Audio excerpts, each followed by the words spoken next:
All right, throughout the course of this last week, I finished Chapter 4 in Fire in California's Ecosystems, the massive textbook that I'm going through to learn more about wildfire. But in more important news, we picked up some rainfall in California, and there's actually more on the way tomorrow, mostly up in Northern California. And that's just another system, I think it's maybe the fourth or fifth that we've had in the last 2 to 3 weeks, where a cold front comes through, brings some early season rainfall up to NorCal. Not all that much rain, but certainly enough to bring a little moisture back into our fuels and reduce fire danger as we get into the part of the year where you can have some of your most extreme wildfire days of the year, where you have those big offshore wind events, starts bringing in some warm, dry air mixed with the dry fuels, can lead to huge wildfire days. So the rainfall that we've been picking up is significantly reducing our fire danger out there, even if it's not all that much. The other thing that it might do, this system coming in tomorrow, I was looking at where the largest amount of rainfall is expected, and it's in the very northwestern parts of California. Might get an inch or two up there, and that's like the fourth or fifth system they've had in the last 2 weeks, and that's the last little bit of drought remaining in California. We have 0.07% of the state still in drought, and it's in that top left corner of California. That's exactly where is going to get some rainfall over the next 24 hours. So I just keep updating that California drought monitor, hoping that one day I'm going to open it up and it's just going to say 0% drought in California. We're basically there already, but it would be nice to just see that zero. Now, why would that be nice? Well, it'd be nice because if you have less drought, you have less extreme wildfires. If you have less extreme wildfires, you have less threat to life and property, and that seems like a pretty good thing from a human perspective. Now, I do have to be a bit more nuanced with that perspective, though, after reading Chapter 4 of this textbook, and it may actually turn out to be a bad thing, that this year was, in our idea, a good fire year. So, for example, I just looked up the statistics on CAL FIRE, and at this point in the year, we've burned 317,000 acres, when normally at this point in the year, at least on the 5-year average, we've burned 1.5 million acres. So you've probably noticed that it hasn't been a bad wildfire year in 2023. I think I've done maybe less than 10 wildfire forecast videos. I usually only do those on the days that are extreme. And in some years, over the last 4 years that I've been doing those wildfire forecast videos, I'll be doing 3 to 4 videos a day when it's some extreme fires going on for months at a time. So you probably haven't heard much about wildfire this year, and that's because there hasn't been much wildfire this year. And even the year before that, it was relatively mild. But we can't forget about what happened in 2017 with the Northern California firestorm, in 2018 with the Camp Fire, in 2020, the year where we had hundreds of lightning fires all over the state, CZU, Complex, LNU, SCU. The sky was basically blackened out. It looked like there was an apocalypse. We still have the potential for those kinds of years, and it actually looks like the potential for those kinds of years is just going to be increasing as we go forward in time. And that's the key reason that when I say, oh, we burned 300,000 acres this year versus the 1.5 million on average, seems like a good year. It might actually be a bad thing if you change your perspective.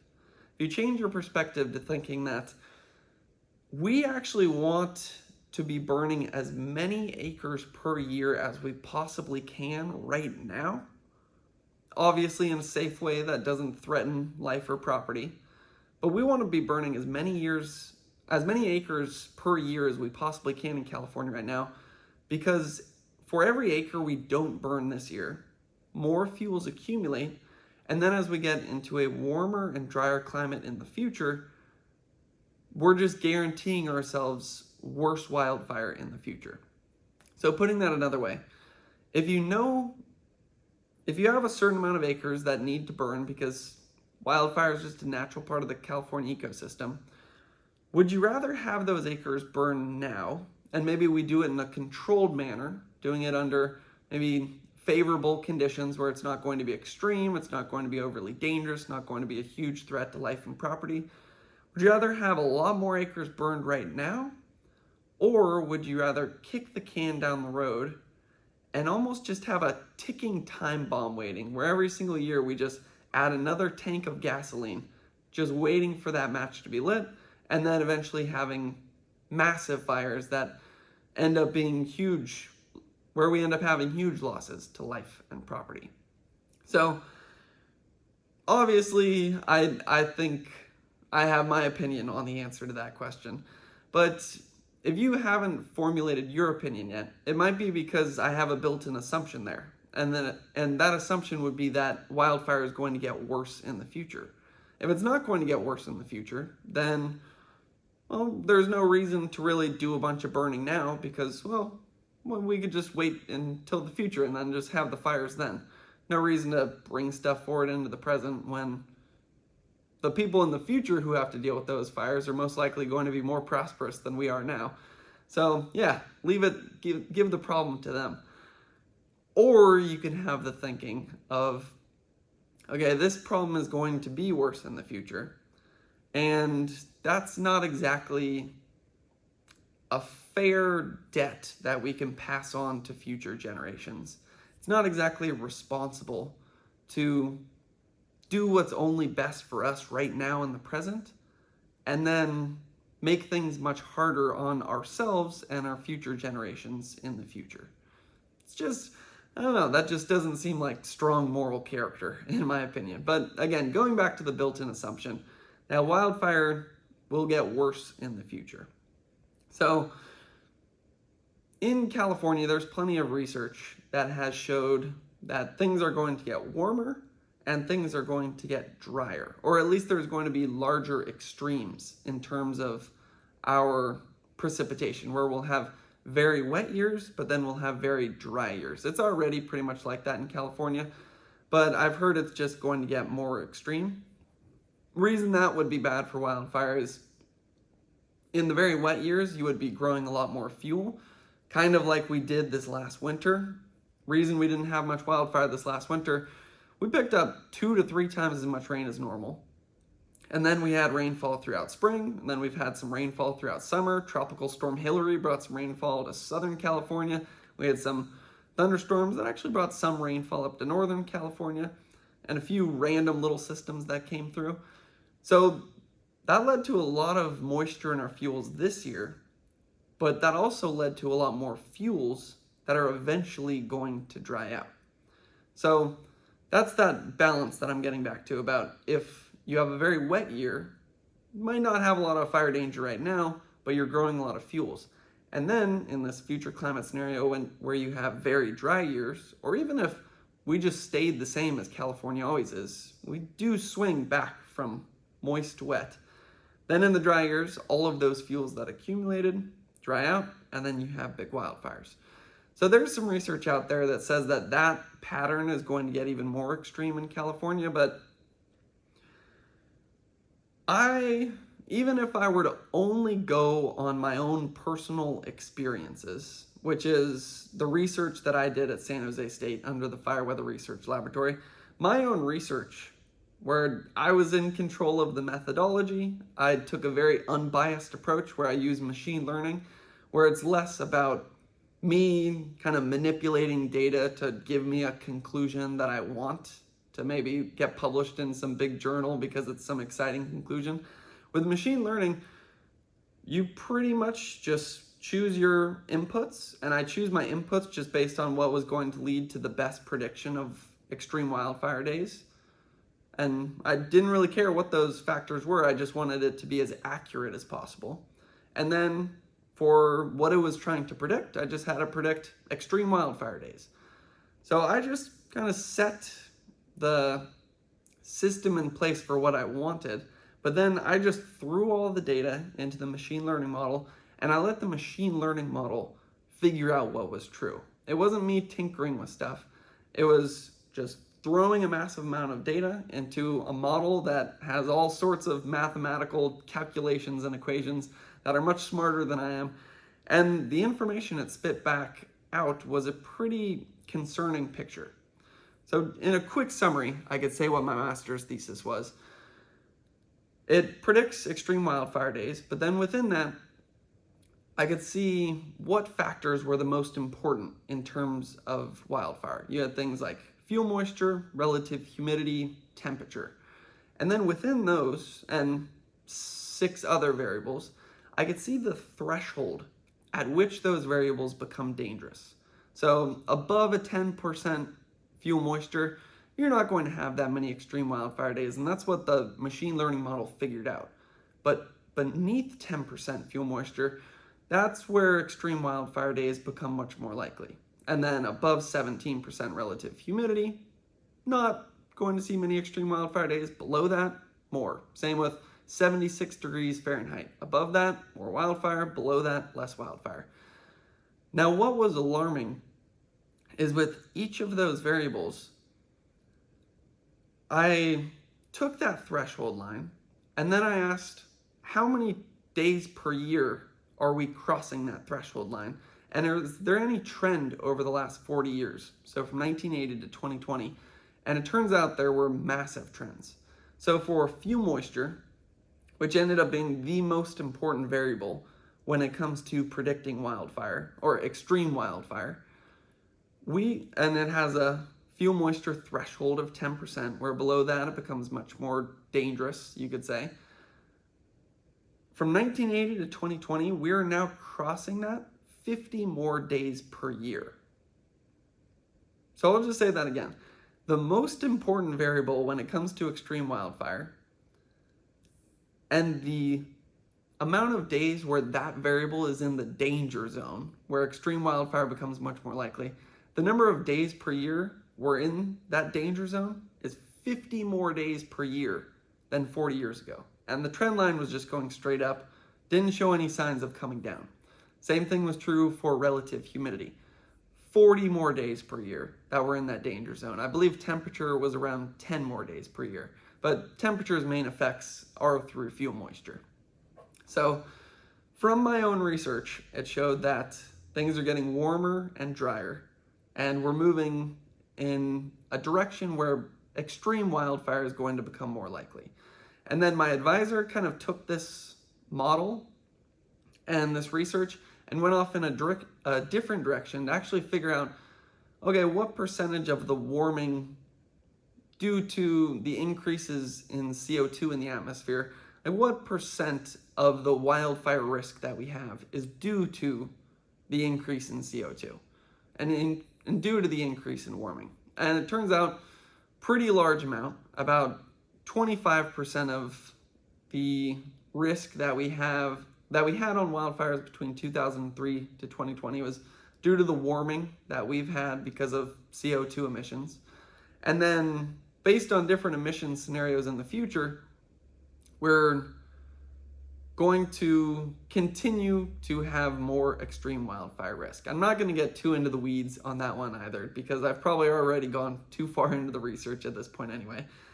But the reason I maybe went on a little longer than I should is because I do want to make sure that our assumptions are covered. And the assumption is that things are going to get warmer and drier, and we're going to have more extreme wildfire days in the future. So the next question there would be, if you're skeptical, you'd say, okay, you're saying that we're going to get warmer and drier, but well, who says that is what leads to extreme wildfire? How do you know that? Well, one thing I could say is I learned that from my machine learning model that used thousands of data points to figure out what are the favorable conditions to an extreme wildfire. And it says when it's hot, dry, and windy, as with every other wildfire research paper throughout history. But then if you're a bit more curious, you might want to know, okay, why is that? Why does hot, dry, windy lead to worse wildfire?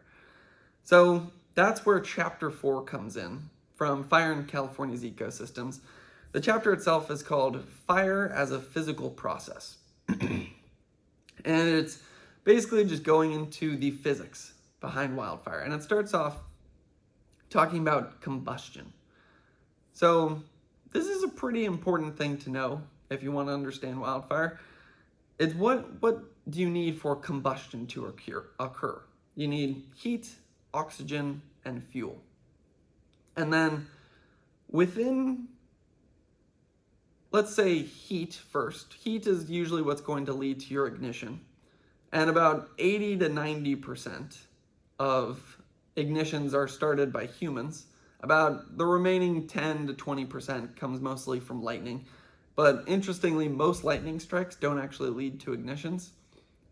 Won't get too far into the details on that. You can watch the video I made this week if you really want to learn about lightning and ignitions. But basically, what we're going to be talking about now is the physics behind wildfire and why this points in an alarming direction. So the first one already popped up into my head. Combustion needs heat, oxygen, and fuel. Heat is going to be your ignitions. 80 to 90% of the ignitions come from humans.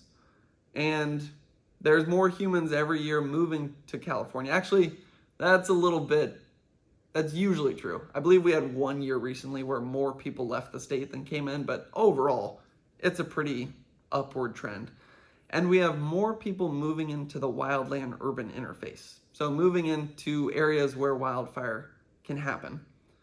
And if more people move into areas where wildfire can happen, and people are the key source of ignitions, then it means we're going to have more ignitions in the future, which means wildfire becomes more likely. Now again, that alone might not be a bad thing, because we actually do need more acres to burn to continue to reduce our fuel accumulation so that there isn't as much extreme wildfire in the future. However, in an ideal world, we would decide when wildfire happens. We would purposely put fire on the ground on days where the conditions are favorable to a prescribed burn, and it would be in a controlled manner to protect our communities. What we don't want is just a bunch of random fires popping up at maybe bad times of the year, exactly where we have communities, and then those fires getting out of control and putting property and lives at risk. So you could say more people moving into the wildland-urban interface is going to lead to more ignitions, and maybe at times when we don't like them. So the heat part of combustion, not great. Oxygen, that's something that's in the atmosphere. We're probably not going to do much about that. But fuel is a key part of combustion. Now, before your fuel can combust, there's two things that have to happen. So the fuel has to have its moisture evaporated out of it. Now, what's interesting is the energy for that evaporation to happen is taken from the fire itself. So this can actually be something that kind of calms your fires down. If you have a lot of moisture in your fuels, it's taking away the energy from the fire to evaporate that moisture. And the moisture has to be evaporated before the fuel is going to combust. And then the other thing that has to happen is that fuel or that plant needs to reach its ignition temperature. What I just described is, the sciencey word for it is hydration and pyrolysis. So within that, we're diving into the physics behind combustion here. One has to do with moisture, and one has to do with temperature. So if you have less moisture in your fuels, like we're most likely going to have in future decades, that means less moisture has to be evaporated out of your fuels. That means less energy is wasted from your fire, and that means combustion is easier. You're more likely to have combustion, and your fire is going to have more energy. It's going to burn hotter and faster than when you have more moisture in those fuels. So that's example maybe number 2 of why wildfire is most likely going to get worse in the future. Now the second part of that is you have to raise the plants to their ignition temperature. If the air is hotter out, then you're already closer to that ignition temperature, and then less energy is taken from the fire in order to raise the temperature of the plants. So then the fire is able to combust the plants faster, your wildfire moves faster, burns hotter, more heat generated, maybe more complete combustion as well. And looks like we're going to be just getting warmer in the future. So maybe that's example number 3 of why wildfire most likely going to get worse in the future. So we've gone into ignitions, we've gone into fuels. We kind of already touched upon fuel moisture just within that combustion equation. It's basically just saying the drier your fuels are, the more likely it is fire is going to happen. And anybody who's ever started a campfire knows that. If you have a moist log or a dry log, it's much easier to start the fire with the dry log than the moist log. It's also much easier if you chop that log into a bunch of small pieces, so the surface area to volume ratio is better.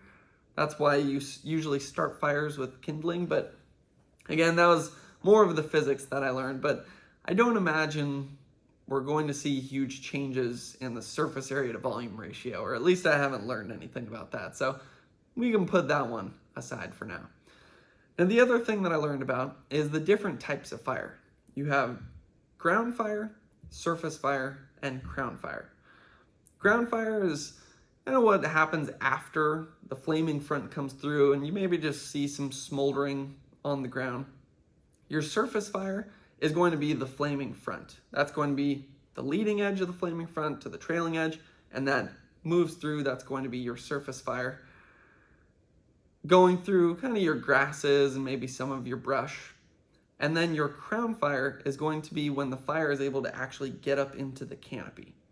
Now, crown fire is where your wildfire becomes very extreme, very dangerous, and that's where the fire can just kill everything within the environment instead of just going along the ground, taking out the fuels closer to the surface. So the next question would be, all right, well, what makes crown fire more likely? Crown fire is more likely if it's a hotter and drier environment, but most likely when your fuels have been able to accumulate. So you have grasses, then brush, then your canopy, and that creates a ladder for the flames to go up into the crown. And an active crown fire or an independent crown fire is also more likely when all of your trees are connected. It's a very dense canopy, because then the fire is just able to burn one tree, jump to the next one, jump to the next one. And in an active crown fire, passive is where it's maybe just one tree torching at a time. Active is going to be where the surface fire is connected to the crown fire, and it's basically just a giant flame. Yeah, I'd imagine your flame lengths with one of those could be 70, 80 feet, or even larger than that. Then that's the most extreme kind of fire, and why do we care? Okay, so we would care about that because that's going to be putting humans at great risk, both firefighters, but then also communities, property. Crown fire is not what we want to have. We want less intense fire that's a bit more controlled so that we don't lose lives and property. So and I didn't really mention this because I was just talking about the continuity of fuels. If it's vertically continuous and horizontally continuous, crown fires are more likely. But then on top of that, it's the same combustion equation we talked about earlier. If your plants are hotter and your plants are drier, you're closer to combustion, so that fire is going to be able to spread faster. So what's the biggest thing that we could predict in the future when it comes to crown fires? Well, unfortunately, I would say crown fires are most likely going to be more likely in the future. Partly because the fuels within them will be hotter and drier, but also because it doesn't seem like we've made enough progress towards eliminating fuels. And it seems like our mindset is still in the idea that we want to put out fires as fast as possible. And fire is the enemy, and we have a war against fire. And we want to stop fire as quickly as possible, and less acres burned is better. And I'll admit, I even fall into that thinking sometimes. I think I even made some videos this last year where I said, hey, we usually burn 1 million acres at this point in the year. We've only burned 250,000. This is a great year when it comes to wildfire. And that's me not thinking about the long-term consequences and the fact that we actually need more acres to burn now because wildfire is most likely going to get worse in the future. And then when those acres burn in the future, it's just going to be more dangerous. So every year that seems like a good wildfire year is unfortunately just kicking the can down the road. So that's a big part of the reason that not seeing this trend turn around yet when it comes to fuel accumulation. There is some progress being made on smaller scales, but it's almost like the entire Californian mindset has to shift before we ever make significant progress towards reducing fuel enough that we actually reduce extreme wildfire danger in the future. And if I've been saying a lot of bad news so far, and you're starting to get a bit morbid, I think that's the right word, or cynical, I don't know. One piece of research that my advisor, Dr. Patrick Brown, is working on now is actually showing that even in a warmer and drier environment, let's say 2050 and 2100, we could not only cancel out that warming and drying impact on the likelihood of extreme wildfire, but we could actually have less fire danger in the future. So how would we do that? His research points to the most effective and efficient solution is fuel reduction. So if you need some hope, that's already some hope right there. But overall, it seems like fuels are just going to continue to accumulate more and more. And that would lead to more extreme wildfire in the future. So next one, I'll just make this the last one, and then I'll kind of transition into the next phase of how I want to tie all this together. The next one that I learned about was spotting. You probably know what spotting is. That's where burning embers picked up by the wind, it's tossed out ahead of the major blaze, starts a new little fire. Not going to get into the details of that. If you want all the physics behind spotting, I think that video was yesterday. But basically, this is one of the things that allows fire to spread very rapidly. So you don't exactly want spotting to happen. So what leads to spotting? Well, there's a few things that lead to spotting. The obvious one would be wind. And that is one thing that we're not exactly expecting wind to have any significant increases or decreases as the climate changes. My research didn't really show any big trends in terms of wind, so I guess that's good news right there. However, the more heat you have generated on a fire, and the more fuel you have combusting, the more the air above that fire is going to heat up. That means it's going to be less dense. That means it's going to rise up. And then in that rising air, you're going to have your burning embers. Then the wind carries those burning embers, turns them into spot fires. That makes the fire move a lot faster.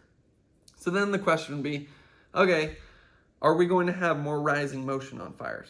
Well, if we have a hotter, drier environment with most likely more fuels, we're most likely going to have more rising motion, which means we'd most likely have more embers being picked up, which means we'd most likely have more spot fires, which means fire will most likely move faster in the future. So pretty much everything that we've covered so far points to a future where fires are more likely to start. They're more likely to actually lead to combustion. They're going to spread faster once they do start. They're going to be more extreme, and there's a better chance that it turns into a crown fire, which is pretty much the worst kind of fire that you could have because it can just destroy everything instead of maybe just being a surface fire that moves along the ground. And I can actually get into that a little bit more. This was something else I learned in chapter 4. If the fire gets into the crown, then let's say you have a tree burned down that wouldn't have burned down before if it was just creeping along the surface. Now more sunlight can get through that more open canopy. That heats up the ground more. All of a sudden you have hotter temperatures on the ground because it's no longer being shaded. That means you have lower relative humidity, which is related to temperature. Hotter air can hold more water vapor, so makes your air drier. If your air is drier, your fuel moisture gets drier. If your fuel moisture is drier, fire becomes more likely. So it's a lot of what I'm talking about is positive feedback loops, where it's a hotter and drier environment, so you get a crown fire, tree burns down, now there's more ability for sunlight to come through, it creates a hotter and drier environment, leads to more crown fires in the future. Although I guess in that aspect, then you would start to solve the continuity problem of your trees. So it's maybe not all bad news there, because then the fire wouldn't be able to jump from each tree to the next if some trees had already burned down in the past to open up the canopy. So a lot of what I've talked about so far is kind of the bad news, but there is some good news out there, like the thing that I just mentioned. And there are other ways to look at these issues where you could think, oh, we might actually be moving in a good direction in that aspect. But overall, it seems like fires are going to get more extreme. So then the next question you might ask is, well, what if our ability to fight fires outpaces how extreme fires get? What if we just get super good at fighting fires, so then extreme fire becomes less likely? Here's why that's a bit of a problem. So that is actually kind of what's happening right now, and maybe that's part of the reason the last 2 years haven't been that bad. A lot of money is going into wildfire right now. A lot of research is going into wildfire right now. I did a little of that myself at San Jose State. And because of that, I'm not going to give myself too much credit here, because there's huge players in this game right now. But we're getting really good at fighting fire. We have amazing helicopters. We got night vision goggles. We have hundreds of cameras all across the state using artificial intelligence to figure out exactly when smoke pops up, and then it alerts authorities faster than humans ever could. And then once a fire does start, we have a model at San Jose State that takes in all your factors: temperature, fuel moisture, humidity, slope, what kind of fuels you have, where the fire is burning right now. Takes all of that, along with how the fire is going to create its own weather, and then is able to predict where the fire is going to move. So then you can imagine how useful that would be to know. If you know what the fire is going to do throughout the day, you know exactly how to strategically allocate your resources to fight that fire. Makes you better at fighting it, makes it more likely that you're able to put that fire out before it becomes too extreme. So in that aspect, once again, you could think, that's good news.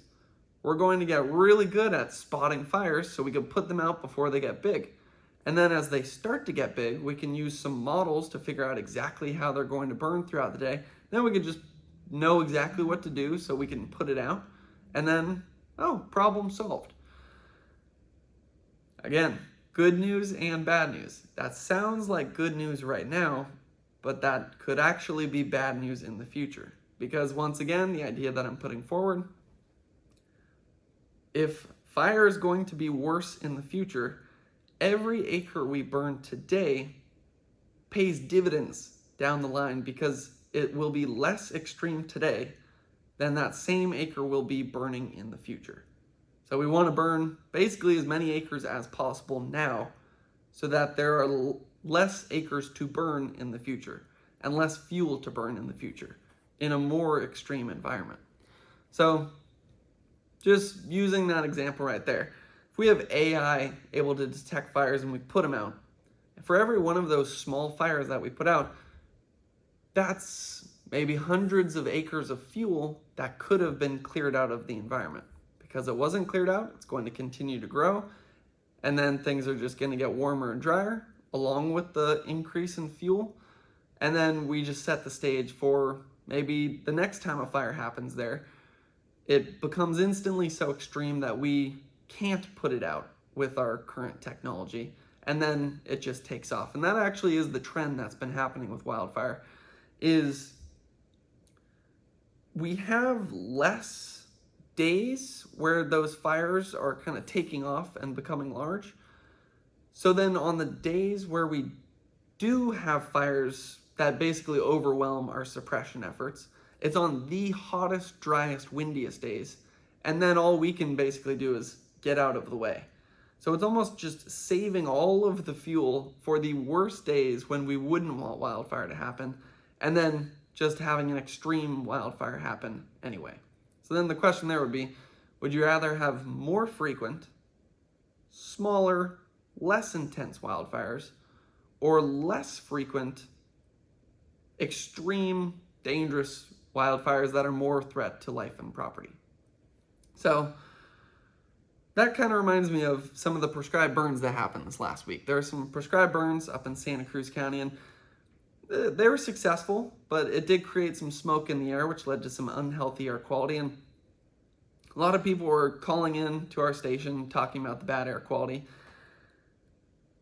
And I'd imagine a lot of people are thinking, oh, like we are doing this on purpose. Like we're breathing in this smoke because we purposely put fire on the ground. Like how does that make sense?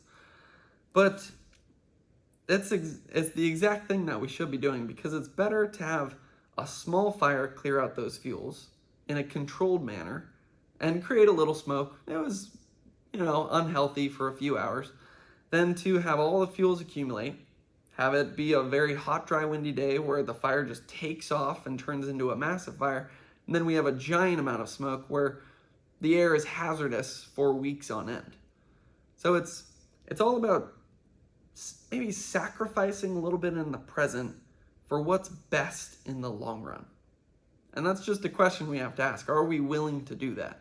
Are we willing to put in the hard work right now and maybe suffer a little bit right now so that our future selves and future generations can be in a better position in the future? And I do believe that we have a responsibility to do that.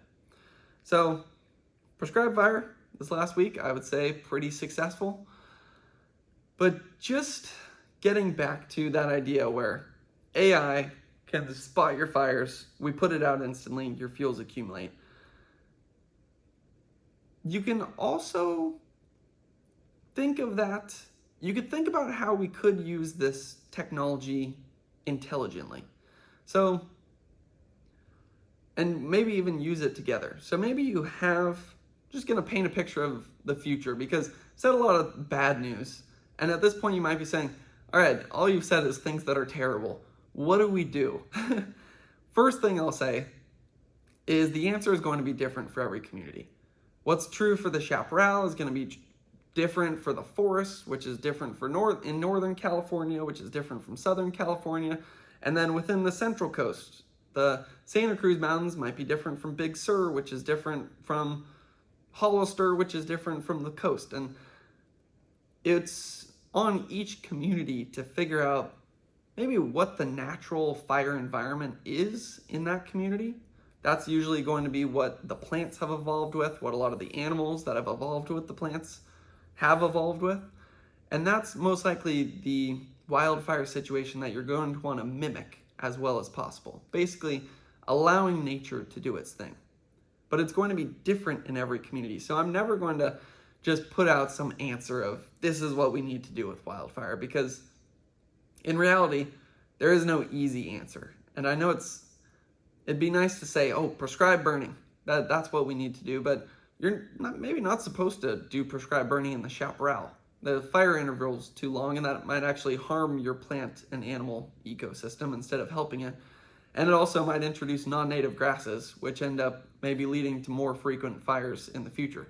So, but then maybe up in the forest, you should do prescribed burns every 5 to 10 years to reduce the fuels. So then when a fire comes through, it doesn't turn into a crown fire. That right there shows two differences and shows how each community is going to want to solve this individually on as small of a scale as possible. Because if you have people within each community who understand the fire regime within that community, they're going to know what's best for that community much better than anyone on some large scale trying to make a plan for the entire state. It's much better to localize this wildfire problem as much as possible, because the problems are independent and depend on the exact little micro environment that you're talking about. So that also means the solutions are going to be very localized as well. So just taking our technology example, let's say we have this AI, or let's say we do have this technology, AI to spot wildfires. We spot a wildfire burning kind of in the middle of nowhere, and we contemplate, we think, all right, should we get a bunch of crews in there, maybe a plane and a helicopter, and put this fire out as fast as possible? Well, maybe before we just throw millions of dollars at a fire that might be burning in the middle of nowhere. And again, I don't want to act too much like I know exactly what's going on, because there are many people who know more than I do about wildfire. And I'm sure as I continue to read this textbook, I'm probably going to look back on this video and think, oh, I didn't know anything back then. But I'm just painting a picture right now, so just kind of go along with it.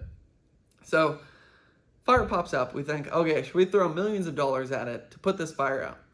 Or should we ask, is this an area that has burned in the last 50 years? And is this an area that would actually benefit if this fire were to maybe grow larger? And is it threatening any life or property?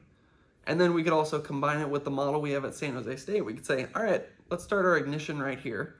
Put in today's weather forecast, our fuel moistures, our topography of the area, and let's see what this fire is going to do throughout the day today.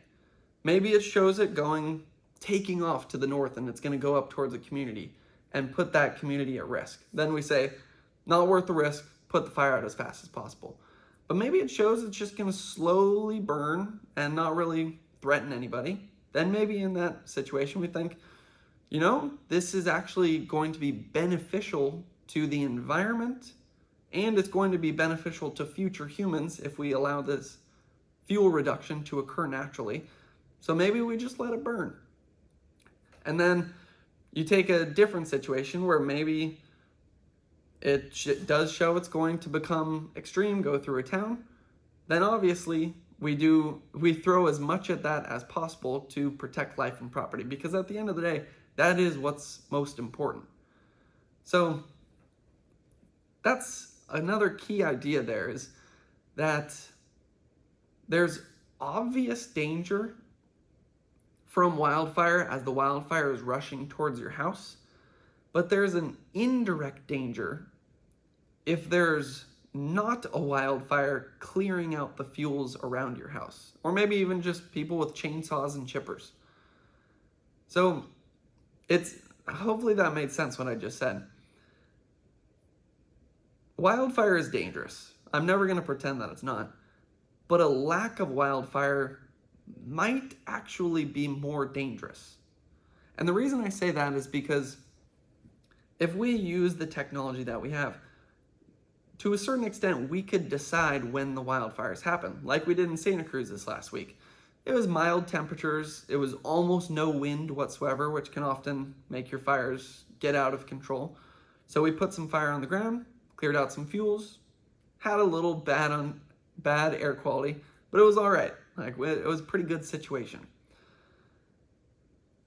Imagine that, but across all of California. You find the days where it's favorable conditions, it's safe conditions. You maybe use the technology we have to see how a fire might move throughout that day. If it's good, you put fire on the ground, clear out some fuels, maybe you get some bad air quality. But that is a lot better than not putting fire on the ground, allowing the fuels to accumulate, and then either having to instantly suppress fires and then just allowing the fuels to continue to accumulate and accumulate and accumulate until you finally reach that tipping point where the fire takes off on a hot, dry, windy day and it overwhelms all of our suppression efforts, and then it's the largest threat to life and property possible.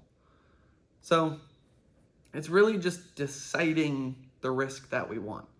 Do we want maybe a small risk from a fire that we purposely set on a day where it's not that dangerous?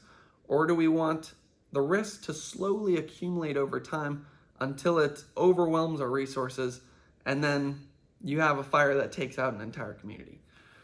That's kind of unfortunately the situation that we have in California, because we have an amazing climate. It's Mediterranean climate. We have wet winters, dry summers. It's beautiful along the coast. It's nice up in the mountains.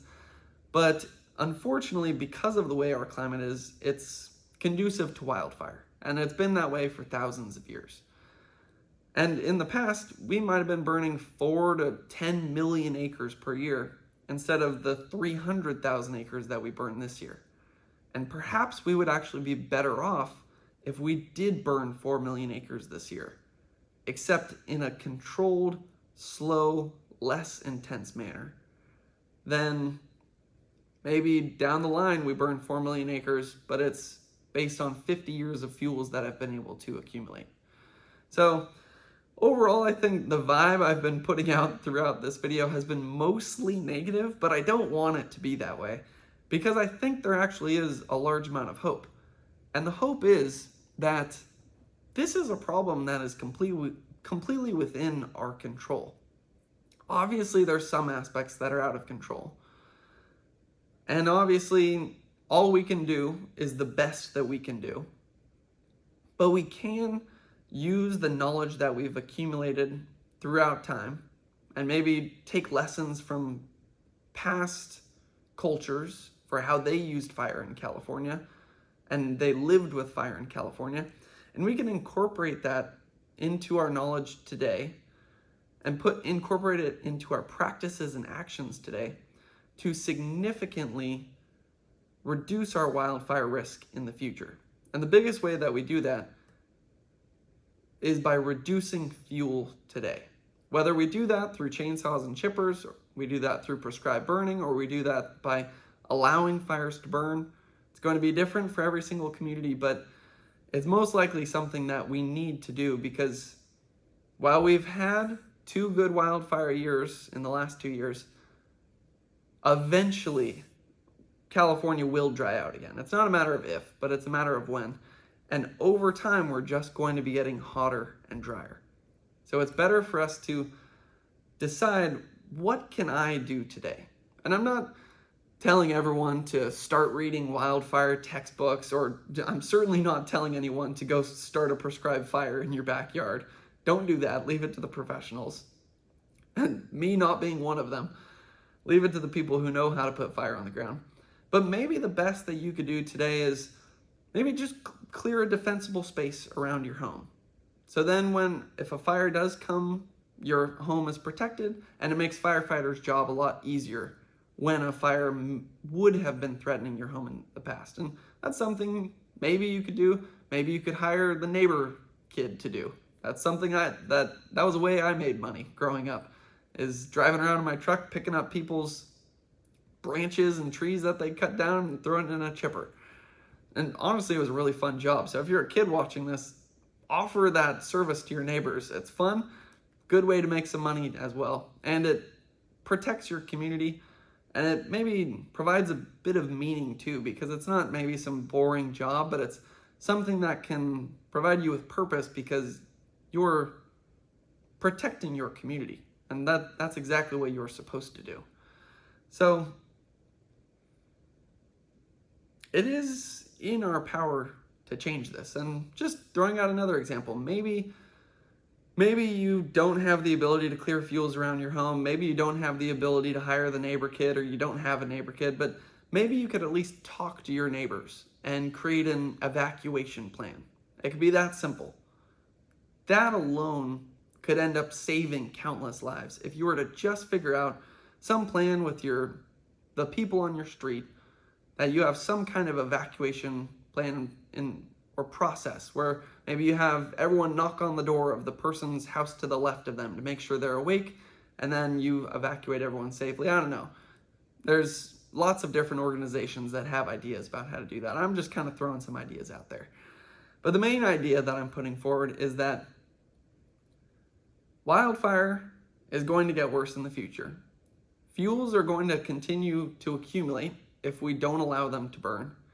But it is in our control to reduce the fuel that we have in California, which will reduce the fire danger that we have in California, which will reduce the threat that we have to life and property, which will create a future where we are sustainably and harmoniously living with fire and with nature. And I think that is a future that is worth taking responsibility for. So those are my thoughts today and what I've learned over this last week and over the last few years. And I'm going to continue to learn more every single day moving forward, just to try to do my part to be part of this solution to wildfire in California. And if you want to be a part and learn more, you can continue to watch these videos, come on this journey with me, and thanks for watching.